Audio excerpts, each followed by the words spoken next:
Happy Friday and welcome back to another episode of Murder, Mysteries, and More. My name's Kaylee. My name is Desi. Don't forget to like and subscribe. Don't forget to hit the bell next to the subscribe button to turn on post notifications. Before we get into this case, we always encourage those who have useful information for any unsolved case to please report it to your local police and sheriff department. Quick disclaimer, this video is not recommended for people under 18 as it will contain some difficult topics and may contain some offensive language. If you are not comfortable with this, please do not watch this video.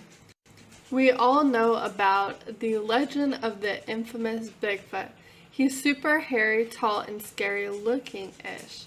What if I told you that a variation of Bigfoot, or even a relative, once terrorized the people in Kentucky? Today we'll be discussing the Spottsville Monster, aka Kentucky's Bigfoot. The Spottsville Monster was first spotted in 1975 in Spottsville, Kentucky. Spottsville is a town with a population of 194 people that is just outside of Henderson, Kentucky. And Spottsville is mostly known for being a coal mining town. The Sasquatch-like creature is described as being 8 feet tall with a leather-looking face and a body covered in dark brown hair. Not much is known about this creature or why exactly it came to terrorize people in Kentucky, but there have been a couple of tales about the Spottsville Monster, and one of those tales began in 1935 off of Mountain Ridge Road with a devout widower and her 2 children residing in a small isolated farmhouse. At this time, the area is part of a very small town, but the population is dwindling due to a monster dwelling in the forest. It so happens that the widower has a traumatic experience late one night with the Spottsville Monster. This prompts her to take her kids, pack up her shit, and leave Spottsville, never to return again, along with everyone else. In 1975, the Nunnelly family moves to Spottsville. After years of unhappy city life, the Nunnellys are described as somewhat troubled and unusual family. The Nunnellys had strange encounters at their previous country home, which unfortunately prompted them to move to the city against their own will.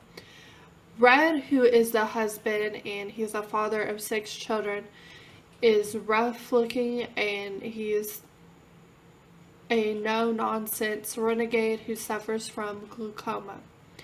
Rosa Lee Jenkins, the wife and mother, was a mellow, sweet woman.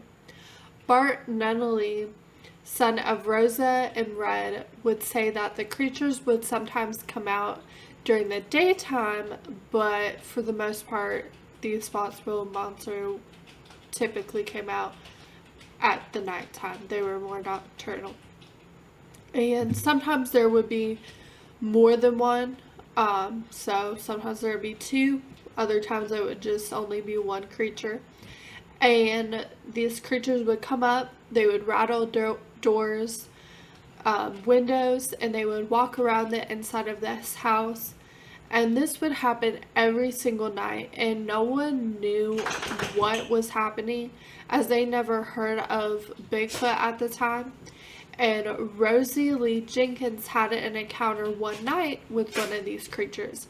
She was, and this happened when she was with her daughter-in-law, who was bringing the grandchildren over. And under a dusk dawn light that was on the property stood this creature, the Spottsville Monster.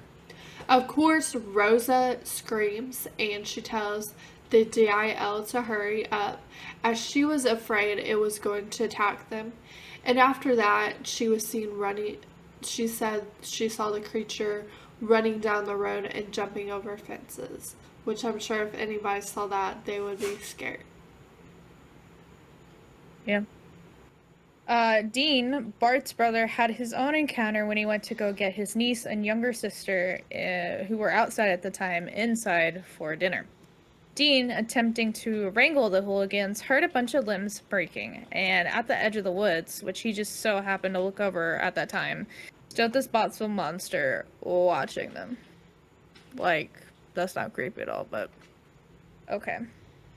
And nothing happened. the Spottsville Monster didn't attack them. He just watched them until they all went inside. Now, things really started to take a kind of weird turn when the family's farm animals started turning up dead. And it was over 250 chickens, a horse, and a goat that this creature had killed. The family's dogs, however, were still intact, and the only reason they were is because every time they would see these creatures, they would run right underneath the house, so they couldn't get the dogs. However, other people's dogs would show up on the property dead. They were completely mutilated, looks like they were surgically opened up, with their internal organs, eyeballs, and tongues missing. Which is really weird. That is. And very gross. Nasty. Yeah, very nasty. Roy, who was a local firefighter / hunter / tracker at the time, who lived not too far from the Nunnellys, had an encounter of his own. While out looking for things, Roy came upon an abandoned building. Inside of it stood the Spottsville Monster, looking right at him. But as Roy got closer, the creature seemed to disappear without any trace.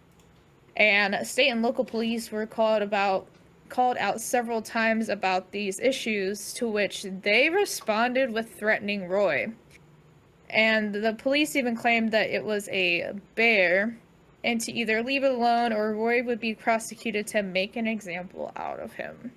The police also pretended to look for the creature, but instead stood in the woods, smoked a cigarette, and told the Nunnellys and everyone else that they found nothing. Chief Mike Manfox Bully, a friend of Bart Nunnelly, is from Southern Cherokee tribe of Kentucky. Mike heard stories growing up about this creature from his grandfather, who is a Cherokee native. The creature or creatures would tend to steal his hogs off the farm, and how the creature would do that is they would put one hog under each arm. And one day his father and grandfather went out looking for these hogs that kept going missing. And instead they stumbled upon a panther who had his back legs crushed. It also had appeared that something slammed up against a tree until it was dead. And the natives call them old people of the forest, and that they have been around for centuries. And whether or not they have a malicious intent towards humans is still unsure by the Cherokee tribe. Now, in the more recent years of experiences, 2005, a guy named Josh Morris, who resided in Owensboro, Kentucky, encountered the creature himself. He was helping his uncle clean out a tree line, and while sitting on the tractor, a roar was heard from the ravine. Forest creatures come bolting out like they were running away from something. And of course, concerned, Josh begins to look around. And he spots the monster standing in an abandoned barn on the other side of the field, just watching him. And once he, of course, approached this monster, it disappeared, just like how Roy had his encounter. April 2009, a woman who lived near 136 West had an encounter with the Spottsville Monster herself. One evening, she heard a strange howling, and when she went outside to investigate, she saw an outline of a huge figure in the pasture that was next to her house. Her pit bull, who was not afraid of anything, whimpered down, got on her belly, and crawled back into the house. And the pitty refused to go back outside for over an hour, and she never saw the monster again. September 2010, a motorist was driving down Basket Lane when he observed a large figure standing upright next to some trees in a small thicket. The motorist said that the creature, who was estimated at 7 and 8 feet tall, stared at him and then disappeared into the woods. There weren't too many other encounters, even before and after this. Seems like these creatures are kind of like pick and choose when they decide to appear to people. But Bart Nunnelly himself believes that the creatures can be physical when they want to, but supernatural when they want to stay hidden. Interesting. Yeah. I mean, it kind of makes sense. It does. You know, they don't really, appear to too many people. Yeah. So. Into Reddit comments. So this is by Money Mycologist 1447, Cryptids in Kentucky. And it says, just curious about cryptids are known in Kentucky, anything in south central Kentucky, question mark. And Duffy the Troll Hunter, I like that name. There are more common ones like the Pope-Lick Monster or Barilla than there are some goofier ones like the Giraffe Possums and the Kelly Green Men aliens. My favorite is the LBL Monster or Monster of the Land Between the Lakes, which I've actually been to the Land Between the Lakes. It's a Tennessee/Kentucky one, but the state itself has a small collection. That's cool. That is. Viridian 369. I live in south central Kentucky. I moved from San Diego, which doesn't have many cryptids, and I always loved cryptids, so I read out. Check out Bart Nunnelly's cryptid books about Kentucky. There's plenty, specifically plenty of people reporting Dogman and Bigfoot. Sketch at AF, honestly, with Dogman. There's also rumors of Fae and Rake sightings. Yes. Yep. Heard of the Rake, and I've heard of Dogman, and obviously Bigfoot. Yeah, the Dogman's kind of weird. I don't know. Creeps me out. Grappler Man, Hopkinsville Goblins, great story. Never heard of that one, actually. No, which is kind of odd either. Might have to check that one out for a later time. Yeah. SCP MRT SCP. I'm in southern Indiana, also curious to know about this, as it's within reasonable drive distance for an investigation day trip. Deleted says crawlers, I believe. I can believe in crawlers. Yeah. I get... If you guys live in Kentucky, we would like to know if you have seen any cryptids or know of any cryptids and like your experience with them.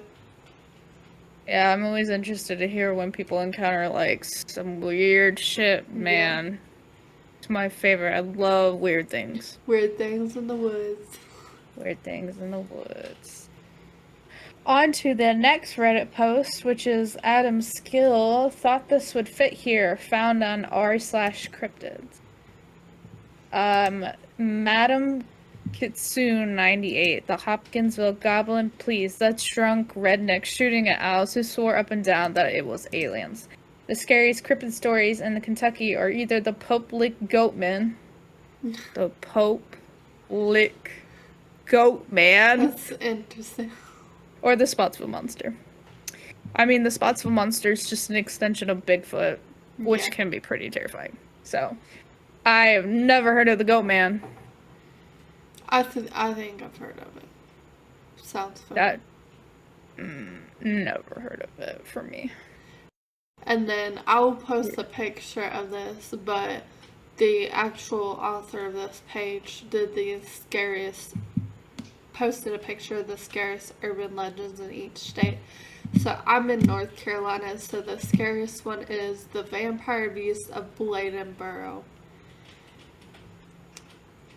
Interesting, actually.